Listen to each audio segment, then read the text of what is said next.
Hi hello வணக்கம் மக்களே, welcome to our channel. Friends, last வீடியோலேயே நான் சொல்லியிருப்பேன், இந்த கார்டனிங் வேலை நடந்துட்டு இருக்கும்போது நான் ஊருக்கு போயிட்டேன். 15 நாள் கழிச்சு தான் வந்தேன் அப்படின்னு சொல்லி. நான் ஊருக்கு போயிட்டு ரிட்டர்ன் வர்றப்போ இந்த ஒரு அரிய பழம் ஒன்று எனக்கு கிடச்சிச்சு. அது வாங்கிட்டு வந்தேன். அதை பற்றி தான் உங்கள் கூட ஷேர் பண்ணிக்க போகிறேன். இந்த பழத்தோட பேர் அயனி சக்கையாம். இது நான் இதுக்கு முன்னாடி பார்த்ததே கிடையாது. இந்த பழம் நான் வாங்கினதுக்கப்புறம் தான் ஆன்லைனில் போய் இதோட பெனிஃபிட்லாம் என்னன்றது நான் செக் பண்ணேன். இது வந்து பலாப்பழத்தோட மினி வெர்ஷன் மாதிரி இருக்குது. ஆனால் பார்க்குறதுக்கு பலாப்பழம் மாதிரி இருந்தாலும் இது ரொம்ப ரொம்ப சாஃப்டாக இருக்குது. சின்ன குழந்தைங்களோட கண்ணம் மாதிரி புசு புசுன்னு அப்படியே தொட்டோடமே பிச்சுக்கிட்டு வந்துருச்சு. இந்த பழம் பார்த்திங்கன்னா குட்டி குட்டியாக இருக்குது.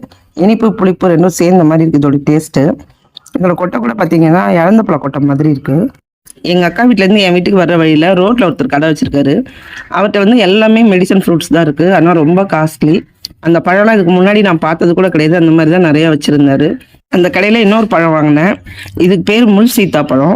எங்கள் அக்கா கிட்ட இருந்து நான் கடையிலேருந்து ஃபோன் பண்ணி கேட்டப்போ, நீ என்ன பழம் வாங்குறியோ இல்லையோ இது மட்டும் கண்டிப்பாக வாங்கிட்டு போயிடு, இது ரொம்ப ரொம்ப நல்லது உடம்புக்கு அப்படின்னு சொன்னான்.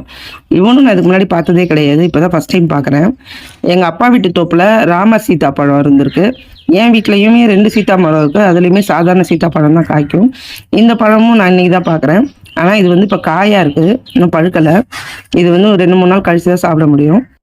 இது எங்கள் அக்காவுக்காக வாங்கி வைக்க சொல்லியிருக்கா. இது மேலே கை வச்சுன்னா டெட் பாடி நீ தான் சொல்லியிருக்கா. அதனால் இது நான் சாப்பிட போகிறதில்ல. அடுத்ததான் எனக்கு ரொம்ப ரொம்ப பிடிச்ச சாதாரண பலாப்பழம். இதுவுமே அந்த கடையில் தான் வாங்கிட்டு வந்தேன். எனக்கு பலாப்பழம்னா ரொம்ப ரொம்ப பிடிக்கும். எங்கே பார்த்தாலும் இதை மிஸ் பண்ணவே மாட்டேன். உடனே வாங்கிட்டு வந்துடுவேன். இந்த பழத்தெல்லாம் சாப்பிட்டுட்டு இதோட கொட்டையை வந்து குழம்பு வச்சு சாப்பிடுவேன், இல்லைன்னா அவிச்சு சாப்பிட்ருவேன். இப்போ இது இருக்கட்டும், வாங்க நம்ம கார்டனை சுற்றி பார்க்க போகலாம். லாஸ்ட் வீடியோலேயே சொல்லியிருப்பேன், இந்த இடத்த வந்து கேசவனா நான் ஊருக்கு போயிட்டு வரவங்களே சூப்பராக ரெடி பண்ணி வைக்கிறேன்னு சொல்லியிருக்காரு அப்படின்னு. அதே மாதிரி நான் ஊருக்கு போயிட்டு வந்து பார்க்கும்போது சிமெண்ட்லாம் போட்டு இந்த இடத்த வந்து பக்காவாக ரெடி பண்ணியிருந்தாரு. அடுத்ததான் நம்ம கார்டனுக்கு தேவையான ஹோஸ் பைப் வாங்கிட்டு வந்துருங்க. இதுதான் நம்ம செடிங்களுக்கெல்லாம் தண்ணி விடுறதுக்கு யூஸ் ஆக போகுது. 50 அடி பைப் வேணும்னு சொல்லி கேசவனா சொன்னார். வாங்கிட்டு வந்ததுக்கப்புறம் பார்த்தா இது ரொம்ப லென்த்தாக இருந்துச்சு.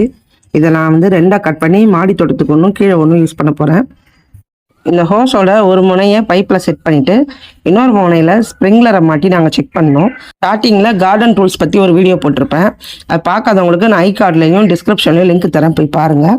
கார்டன் டூல்ஸ் சம்மந்தப்பட்ட வீடியோவில் இந்த ஸ்ப்ரிங்க்லர் பற்றியுமே சொல்லியிருப்பேன். அதில் எனக்கு இதோட பேர் தெரில.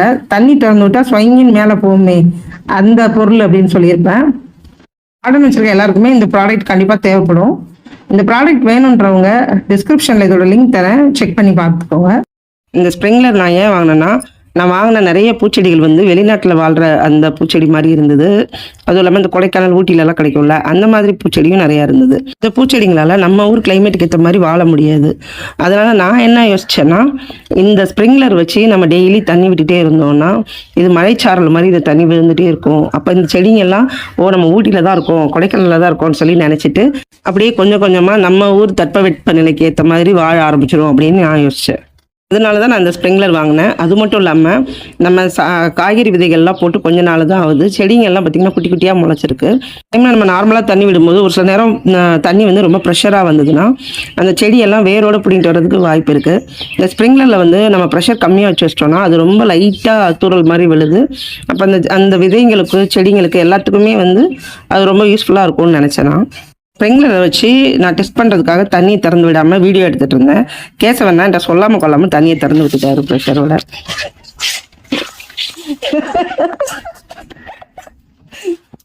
ஏன் இந்த கொலவரி ஃபோன் என்னத்துக்கு ஆகுறது? கேசவன்னா சொல்லாமல் கொள்ளாமல் தண்ணியை திறந்து விட்டு என் ஃபோன்லாம் நனைஞ்சிருச்சு. அதெல்லாம் ரொம்ப டென்ஷன் ஆகிட்டேன். அதுக்கப்புறம் தள்ளியே நின்று வீடியோ எடுக்க ஆரம்பிச்சிட்டேன். நம்ம போட்ட விதைங்கெல்லாம் நம்ம எந்த அடையாளமே வைக்கல, எல்லாமே ஒரே மாதிரியான க்ரோ பேக்கில் தான் வச்சுருந்தோம்.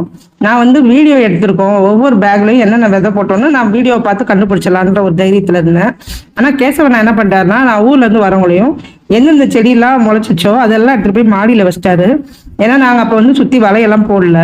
இந்த திருடங்களுக்கு பயந்து தானே நான் செடியெல்லாம் மாடியில் கொண்டு போய் வச்சுருந்தேன். அதனால அவரும் என்ன பண்ணுறாருன்னா, செடி யாராவது பிடின்னு போயிடுவாங்கன்னு சொல்லிட்டு எந்தெந்த இதெல்லாம் முளைச்சிருந்துச்சோ அது எல்லாத்தையும் எடுத்துகிட்டு போய் மாடியில் வச்சிட்டாரு. நான் ஊர்லேருந்து வந்ததுக்கப்புறம் வீடியோ எடுக்கணும், எல்லா பேக்கையும் கீழே எடுத்துருவாங்க நான் சொன்னேன். கீழே எடுத்து வந்து அவர் ரவுண்டாக அடிக்க வச்சிட்டாரு. எந்தெந்த பேக்கில் எந்தெந்த விதை போட்டோன்னு எனக்கு தெரியல, அவருக்கும் தெரியல. ஏன்னா பேக் எல்லாம் மாறி மாறி போச்சு. எனக்கு அதை சுத்தமாக அடையாளம் கண்டுபிடிக்க முடியல. நாங்கள் போட்டதில் ஒரு சில விதை முளைக்கவே இல்லை. அது எந்தெந்த விதை முளைக்கலன்றதும் எனக்கு தெரியல. அது மாதிரி ஒரு செடி மட்டும் ரொம்ப பெருசாக வளர்ந்துருந்துச்சு. அது என்னதுன்னு பார்த்தீங்கன்னா காரமணி விதை. இதுக்கு முன்னாடி போட்ட வீடியோவை பார்த்தவங்களுக்கு தெரிஞ்சிருக்கும். இங்கே இருக்க க்ரோ பேக்கில் இருக்க எல்லா விதையுமே கேசவண்ணா போட்டது. காராமணி மட்டும்தான் நான் போட்டிருந்தேன். அது ரொம்ப நல்லாவே வளர்ந்துச்சு. அதை பார்க்கும்போது எனக்கு உண்மையிலே ரொம்ப பெருமையாக இருந்தது. நான் வீடியோ எடுக்கிறப்ப கேசவண்ணா என்னை நினச்சி விட்டார்ல, அதனால அவர் இந்த பேகெல்லாம் ரவுண்டாக அடுக்கிட்டு இருந்தார். நான் பதிலுக்கு அவரை பழி வாங்கிட்டேன்.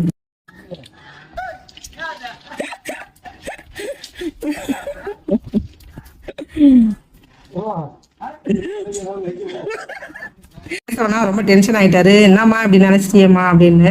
என்ன நினைச்சீங்கல்ல, பதிலுக்கு ரிவெஞ்ச் அப்படின்னு சொல்லி அவரை கலாட்டம் பண்ணிட்டு இருந்தேன். அடுத்ததா பாத்தீங்கன்னா, இந்த தண்ணி எந்த அளவுக்கு ஃப்ளோவா வருது, எவ்வளவு ஸ்பீடா வருதுன்னு செக் பண்றதுக்காக பேகை தள்ளி தள்ளி வச்சு பக்கத்துல வச்சு ஸ்பீடை கூட்டி குறைச்சி எல்லாம் செக் பண்ணோம். ரொம்ப சூப்பரா இருந்தது. இந்த ப்ராடக்ட் எனக்கு ரொம்ப பிடிச்சிருந்துச்சு. இதை நான் ரிட்டர்ன் பண்ண போறது இல்லை. நெக்ஸ்ட் கார்டன் வந்து எப்படி டிசைன் பண்ணணும், இன்னும் என்னென்ன செடிங்க வாங்கணும், என்னென்ன பொருள் வாங்கணும்னு சொல்லிட்டு ஒரு பிளான் பண்ண ஆரம்பிச்சிட்டேன்.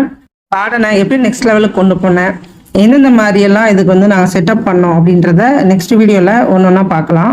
கார்டனிங் சம்மந்தப்பட்ட வீடியோக்களை பார்க்கறதுக்கு மறக்காமல் நம்ம சேனலை சப்ஸ்கிரைப் பண்ணி வச்சுக்கோங்க. அடுத்தடுத்து வீடியோக்கள் வந்துக்கிட்டே இருக்கும், மிஸ் பண்ணாமல் பாருங்கள். ஓகே மக்களே, நெக்ஸ்ட் வீடியோவில் உங்களை மீட் பண்ணுறேன். அது வரைக்கும் பாய்.